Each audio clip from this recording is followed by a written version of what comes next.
A video a day keeps the doctor away.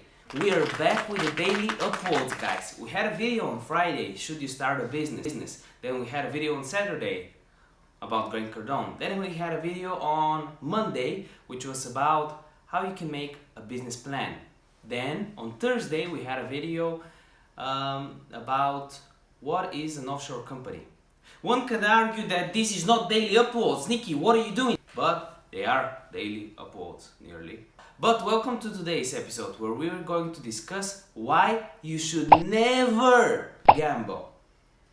Gambling is something that is very common in today's society.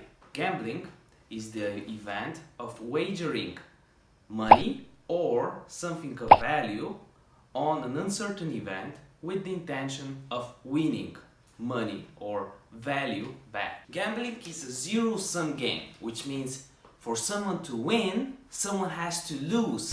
Nothing is added. Gambling dates back from the Paleolithic period, which is before written history. Some people in Mesopotamia, or whatever you pronounce it in English, gambled on a six-sided dice back over 4,000 years ago. If you are around the age of 18, just finishing school, maybe you heard that some of your classmates started to go to gambling places. Either it's gambling clubs or where they just have the slot machines, or actual casinos where they have roulette. And to be classified as a casino, you just have to have a certain amount of games. And of course the regulations are a little bit more. But maybe if you're around this age, 18 or 21, depending on the regulations of the place you live in. But can you do this? Your peers encourage you to start gambling. So, should you gamble in a pure mathematical and pragmatic manner? Obviously, there's the moral side of the story, but one could argue that gambling can actually make you money. We will also exclude poker from this list, because poker is a game of chance as well, but is a game where you can have odds on the people you play against if you follow a certain method of playing. Gambling is extremely addictive, yet the public awareness of playing games to win money is extremely limited. Every year in the UK, over £7 billion are spent on gambling or on playing games of chance, which is the size of the GDP of a small European country. It is easier than ever to approach gambling.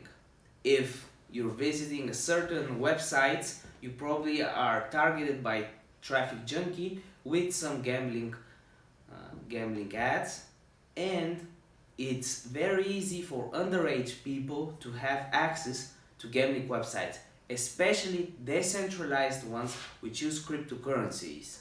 However, of those people struggling with gambling, only 5% admit they have an issue, and only 1% actually get medical treatment, medical help to get this addiction of their system. And these are the statistics just for the United Kingdom, and it's not even a major player in the gambling sector. Obviously, some countries like the United States, who have only a certain amount of states that accept gambling. I'm not an expert in law, especially gambling law, but obviously the Las Vegas is Nevada, in the Nevada state is a place where people can gamble, but still the regulations on online gambling are not steep enough in some places. Okay, that aside, maybe you haven't touched on gambling yet and you don't feel that this is a bad addiction. Maybe you feel this is just entertainment.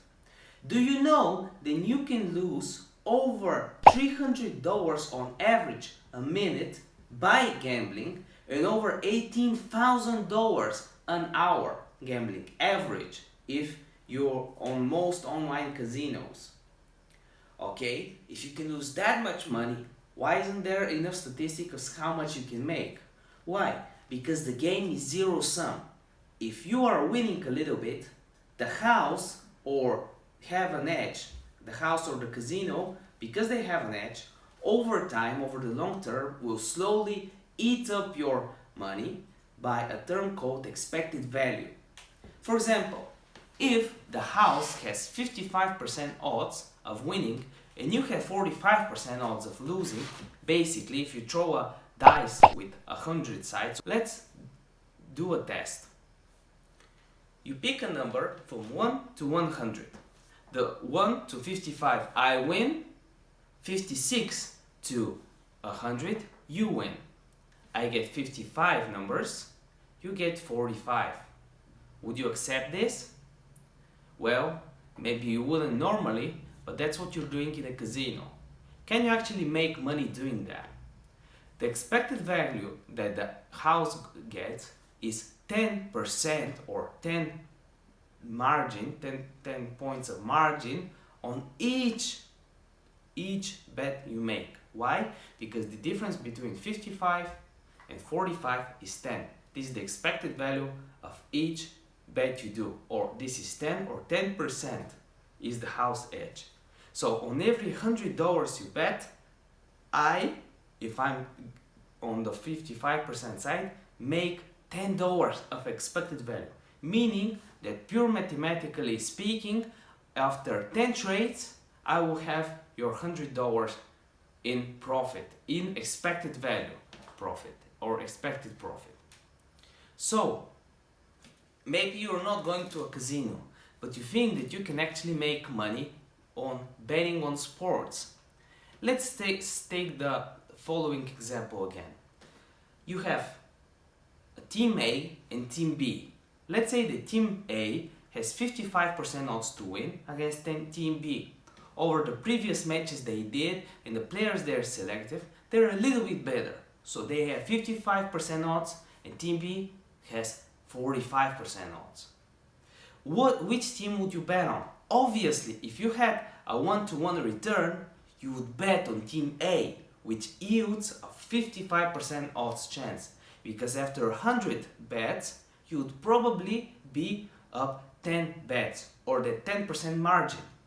But what bookmakers do is, if you're betting on the 55% team, you get not 1, but actually 60 cents, for example. Why? Because the expected value or the fair X you should be asking, if you're betting on the 45% side or team B, because someone is betting there, is 1.22 or 55 divided by 45, which is 1.2222. So the fair X that team B should be getting is 1.22. But instead of that, they would give him for $1 in return. But he should have been getting $1 for $1.25, because he's betting on a worse team that has 45% odds. And to even things out, to be 50-50 in the end, you would be asking for the extra 0.22. As a conclusion, gambling is a bad habit. Obviously, it's a form of entertainment for many, but it's a profit source for many, for a smaller group of people. You don't want to be that sucker who gives his money to the rich and becomes poorer and poorer. So if you have this issue and you should seek help, maybe you wouldn't need medical help, but you might seek help from family and friends. So if you find this video helpful, please make sure you give this video a like and subscribe to our channel for more daily uploads. I really enjoy making these videos, and hopefully you like them too. See you in the next one. A video a day keeps the doctor away. Bye.